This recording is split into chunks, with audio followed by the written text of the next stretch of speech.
होली में रास आई, 2 दिन बाद मोर बारात आई, 2 दिन बाद मोर बारात आई। औसो के होली में रास आई, 2 दिन बाद मोर बारात आई। घास लाया पीर पीर बोझले तोहार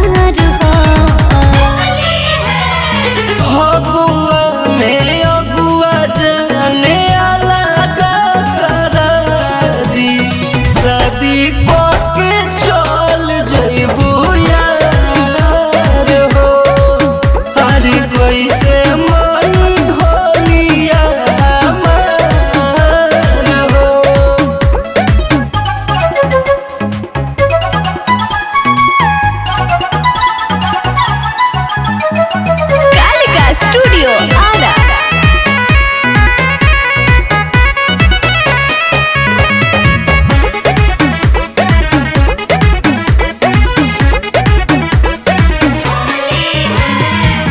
चल जाइब डोलिया में एही रे होलिया में, रंगवा लगइब जान हो बोला के कर गोलिया में। अब न कोयलिया के बोली भाई, हमारा बसंत के अंत हो जाई। अंतिम मिलन आज से दी हो विसार हो। अगुआ में अगुआ जाने अलग कर दी, शादी को के चल जाइबू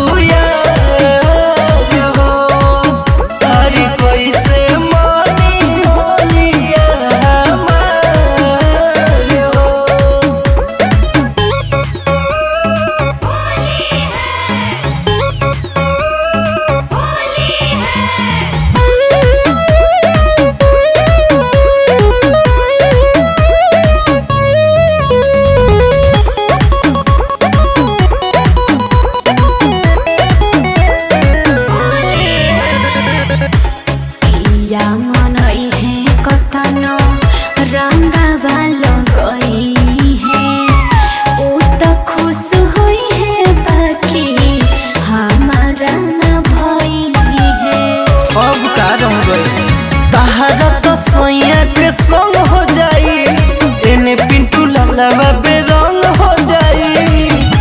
पल पल सताई कोइल धवज के प्यार हो।